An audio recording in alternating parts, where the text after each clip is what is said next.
In my arrogance, I sought to use it as a weapon of war, but its power proved too great to control. It overwhelmed us and led to our destruction.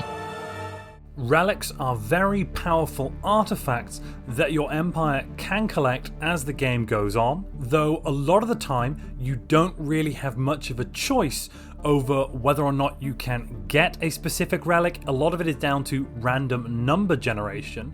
Having said that, today what we're going to do is we're going to look at all the relics that are available in Stellaris, and we're going to rank them in a tier list so that you know which ones are great and which ones are a little bit crap. We're going to start right at the bottom in the F tier. Now I want to make it very clear that while the F tier is the lowest tier, that would make everything here the worst relics available.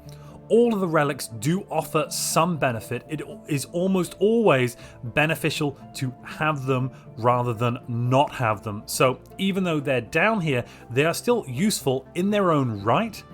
And I'm also going to be looking at not just what the relic does, but also what you have to do to get it. And if you enjoy this video, please excavate that like button. First up in the F tier we have Extra Dimensional Warlock. Now on the surface this sounds great, plus 15% sublight speed, and if you activate the relic for a cost of only 150 influence, you get plus 100% jump drive range for 10 years. The main issue with this relic is that in order to get it, you have to destroy the last extra dimensional invaders portal, that is the last unbidden portal, and defeat the Crisis. By the time you've defeated the Crisis, you are almost certainly the biggest and most powerful empire in the galaxy. Plus 15% to your sublight speed at that point is really neither here nor there. This is just a win more mechanic. And for that reason, I'm rating its usefulness to you in the F tier. Then we have the Praetorian Brood Queen. The passive effect is plus 30 society research. If you've defeated the Praetorians, plus 30 society research is probably basically nothing. So this passive here is really quite crap. And then on top of that, what do you get? Well, if you spend 10,000 food, you get a Praetorian fleet. At the point you've defeated the Crisis, getting a single Praetorian fleet once every 10 years at the cost of 10,000 food is really a drop in the ocean in terms of your armed forces. Javorian Pox sample. In order to get this, you need to finish the Irasian Concordat precursor chain, which does take a while. You need to gather 6 artifacts and then find their home system in order to grab this one. What you're going to get out of it is plus 20 years to your leader lifespan as the base, and then if you activate it for 10 years you will get the Javorian Pox orbital bombardment stance. Now I've mainly found that that's quite bugged when I've tried to use it, and it's not been very useful if I could even use its active effect at all. And the plus 20 years for your leader lifespan, well, you're probably not going to need that, as by the time you've got this, you've probably already researched some technology. You may have already upgraded to cybernetics or extended your lifespan with some bioengineering. This extra 20 years is really neither here nor there, and for that reason this is going down in the F tier. It is useful to have. If you get it, you don't want to throw it away, but it's not really very relevant. And as we're going to see as we climb up the tiers, there are some relics which are overwhelmingly powerful in comparison. Okay, welcome to the C tier. Now, this one has quite a few relics in it actually, and it's a little oversaturated if anything, but I was actually struggling because some of the top tier relics we've got later on are just so phenomenally good and head and shoulders above other relics that this tier has ended up quite saturated. None of these are as useless or irrelevant as the F tier relics, and that's why they're here, but what have we got? First up we have the Isolated Contingency Core. In order to get this you need to defeat the contingency. But why has this not ended up in the F tier? And the reason for that is it is simply so much more powerful than any of the other relics that you get for defeating the Crisis. The passive effect gives you plus 100% pop assembly speed, absolutely insane, and the Triumph, the active effect, If you spend 150 influence, you get plus 300% to your megastructure build speed. That means you can churn megastructures out in almost no time at all. So I've pushed this one up to the C tier as it is simply so much more powerful than any of the other Crisis relics. The Ether Drake trophy gives you a passive plus 10% bonus to Unity, and if you activate it, you get plus 10% happiness for 10 years. Now, if you're a Gestalt consciousness, that's pretty, well, no, it's completely useless. It's completely useless, but the monthly Unity is fine. However, in order to get this, you do need to defeat an Ether Drake, which will require somewhere in the region of 15 to 20k in fleet power to achieve without some massive losses and massive pain for you as a player. And that's why it's down here in the C tier. That 10% happiness bonus is useful to you as an organic. That's going to increase your stability a little bit, which will increase your resource output and trade value. But again, for Gestouts, not so great. And otherwise, there are more powerful things out there which don't have as high a cost to get hold of. The Psionic Archive, which is a relic you will get if you complete the Zroni Precursor Chain, which is a bunch of dig sites that finally leads you to their homeworld, I want to say. It gives you minus 50% Shroud cooldown, as well as better odds within the Shroud as a passive effect. And then if you activate it, you will either get 500 ruler experience, plus 20% ship weapons damage for 5 years, plus 5 stability, or minus 10% edict cost and plus 25% government ethics attraction. However, the cooldown on that is 10 years, so you'll only get a bonus that lasts slightly less time than your actual time of cooldown, which isn't so great. In addition to that, the passive here is completely useless unless you go for the Psionic Ascension, which is generally speaking the worst of the 3 Ascension paths overall. That makes this relic rather niche in its usefulness and not very useful to most empires. The Head of Zarklan gives you plus 50% Spiritualist Ethics Attraction, plus 150 Opinion with Holy Guardians, and Holy Worlds are now colonizable to you. You will not be risking the wrath of a fallen empire. If you activate it, you will get a Holy Guardian fleet, and if they don't exist, just a regular fleet of escort ships, Fallen Empire escort ships. Whilst this is useful, it's quite difficult to get hold of. The Holy Worlds may be colonizable, but you may not be anywhere near them and they're not in your space. And getting increased Spiritualist Ethics Attraction is completely terrible if you're not trying to run a Spiritualist empire. Spiritualist factions hate being a minority, so increasing your Ethics Attraction towards Spiritualist isn't always a very good thing. Though thematically, it is lovely to have the Holy Guardian Fallen Empire as your best friends. The Omni Codex gives you +1 to your gene modification points, and if you activate it, 3 pops from a new random species will appear or be recreated on a planet in your empire. Basically, the power here isn't that fantastic. Getting 3 pops once every 10 years for 150 influence is fine and nice and reasonable, but you have no control over the traits of those pops, and unless you've unlocked certain technologies or gone down the Bio-Ascension path, you can't really do massive editing and modifying to the species you create in this way. The Surveyor has a really generally meh passive effect, which is +1 to your sensor range, although it has got quite a nice activated effect depending on your position in the game. For 500 energy, you will uncover a random deposit on one of the celestial bodies inside the borders of your empire. Now, if you're running Void Dwellers, this can be very, very, very useful for putting a habitat on top of a planet which suddenly, out of nowhere, has research or minerals or energy and thus unlocks access to those districts. In order to get it, you do need to defeat the ancient mining drone base, and that can be a little bit of a challenge, but overall not too difficult. It's down here in the C tier because whilst getting a single deposit is nice and fine, it's not really that overwhelmingly powerful. What do you think of this list so far? You may disagree with the order I've placed some of these relics in, and you may have your own opinions. Please let me know in the comments below. I would love to hear from you. Now we have made it up to the B tier, we are starting to get some quite interesting relics now that you really want to find. The Voltaeum Reality Perforator is a bit of a hit and miss relic. If you're a hive, the passive is really quite nice, minus 10% to your pop amenities usage, but the active effect is not so great. You will get a random combat modifier for just 12 months. It has a 10-year cooldown and you only get the active effect for 1 year. But the active effect will give you either plus 40% armor hit points, plus 40% shield hit points, plus 40% ship hull points, or plus 40% ship weapons damage.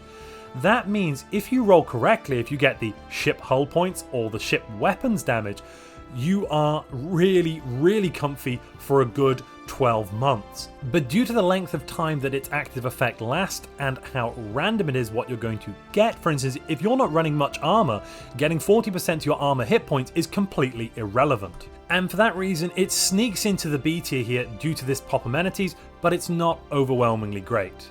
The Yut Cryocore has a passive effect that gives you +1 extra pops when establishing a colony. The active effect, for 10 years, you get minus 20% ship upkeep. In the early game, that's not really going to be that relevant, but later on, that is going to allow you to exceed your naval capacity even more than you would otherwise be able to do, meaning you can really run quite high into the red there and be completely fine. For that reason, it gets comfortably into this C tier. The Miniature Galaxy is right at the top of the C tier really. You get plus 5% research speed, and if you activate it, you get plus 50% research progress in a random technology. The only issue with that is that it is a random technology, so you have no control over whether it is an expensive technology or a very cheap technology that is available to you that you will get the progress in. And thus the main benefit here is that lovely extra 5% research speed, which is quite nice. You also get the bragging rights to tell everyone else that you already own a galaxy. The Defragmenter gives you minus 10% to your robot upkeep and minus 10% to your pop housing usage if you're a machine empire. That is quite a nice passive effect, and the active effect does get even better. When you activate it, you get plus 20% monthly energy credits for 10 years and plus 10% engineering research speed for 10 years. Those are both very nice bonuses. If you're a machine empire, this is almost certainly in the A tier. However, for a Gestalt consciousness, this isn't that great, though the active is still nice, and for other empires, it can be a bit hit and miss. Scales of the Worm gives you plus 10% physics research speed as a base modifier, and then if you activate it, you get plus 20% research speed for 10 years, that is across all of your science categories, and minus 5 stability for 10 years on all your planets. The stability hit is unpleasant, but plus 20% research speed is absolutely phenomenal. Why is this only in the B tier? Well, in order to take this relic, you will have to defeat the worm. That means that you will not be accepting the worm into your heart and into your lives and reaping all the rewards therein. I don't want to spoil that chain, but let's say no more than what was will be, what will be was. We're in the A tier, we've made it this far. Now, these relics are very powerful in their own right. They have great activated effects, and generally speaking, I really like them. So what have we got in this category? Blade of the Huntress is a personal favourite of mine.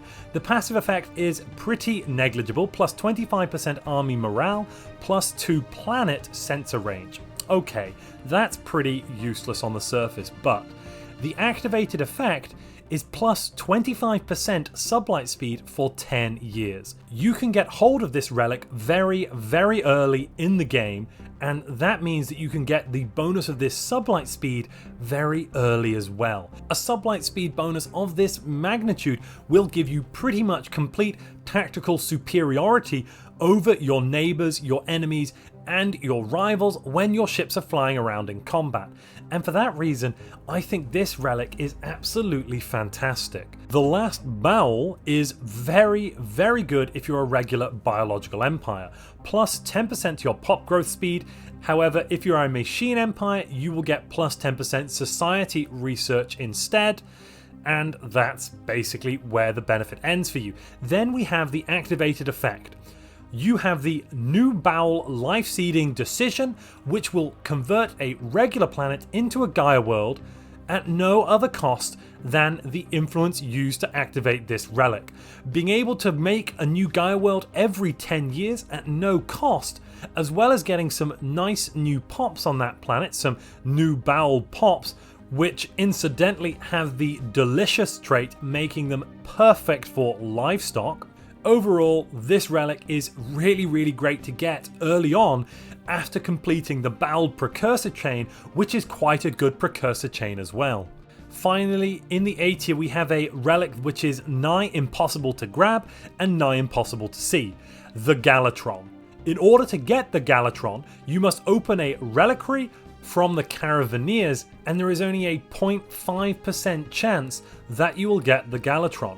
I have to admit, I have never organically rolled for and got the Galatron from the Caravaneers, and I've got over 3,500 hours playing this game, though I must admit sometimes I don't always remember to open reliquaries in all of my games. But what does it do? Well, first off, it gives you plus 3 influence and plus 100% diplomatic weight. If you want to become the Senate, this is the fastest and easiest way to achieve that. On top of that, activation will give you some random resources. You're going to get 8,000 basic resources possibly, or 5,000 alloys, or maybe 500 rare resources like exotic gases. Or alternatively, if you have Ancient Relics DLC, you'll also be in with a chance of getting 30 minor artifacts. And those minor artifacts will equate to about 30,000 energy. The only downside to this relic is that other empires will get a war goal to take the Galatron from you. You've seen the rest, now it's time for the best. Welcome to the S tier. These are the best relics you can get your hands on in Stellaris. First off, we have the Cybrex Warforge. This gives you plus 5% to your monthly alloy production as a passive effect, which is phenomenal. Being able to increase your alloy production is very difficult. Getting modifiers there is very difficult. So a 5% bonus is fantastic to get your hands on. In addition, you can recruit Cybrex Warform armies at the capital. Those are basically the best circles you'll ever get in the game. They have the highest health, they do the most damage, they are brilliant. And then you also have every 900 days, which is very short. Every 900 days you can activate this relic.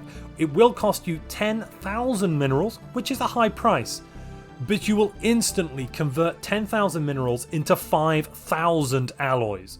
That is completely bonkers. This Warforge is a weapon that can and should be used for war. I mean, yes, you could use it to build mega structures too, fine, but you want to use this to push as many alloys out as possible in the shortest time possible, and it's simply amazing. The Khan's Throne.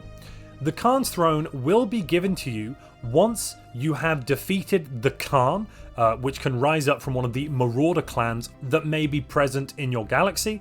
The base effect here is minus 20% to your claim influence cost. Reducing the influence cost of claims is really useful if you ever go to war, and using this with some other bonuses, you can stack high enough to get 0 influence claims, that is free claims. The activated effect gets even better though, ladies and gentlemen. For 150 influence, you will get plus 20% to your ship's weapon damage. That is all weapons of any type, plus 20%. Absolutely fantastic. This is definitely something you want. If you ever see the Khan spawn, make sure not to kill the Khan the first time because you won't get it. Make sure you are in the Marauder's home systems when the Khan respawns so that you can assassinate him and steal his chair. Finally, we have the Rubricator. This you will get for defeating Shard, which is an Ether Drake. So yes, that is somewhat difficult, but you will get 30 minor artifacts when you activate this. That is equivalent to 30,000 energy, or if you reverse engineer your minor artifacts, possibly massive science bonuses as well.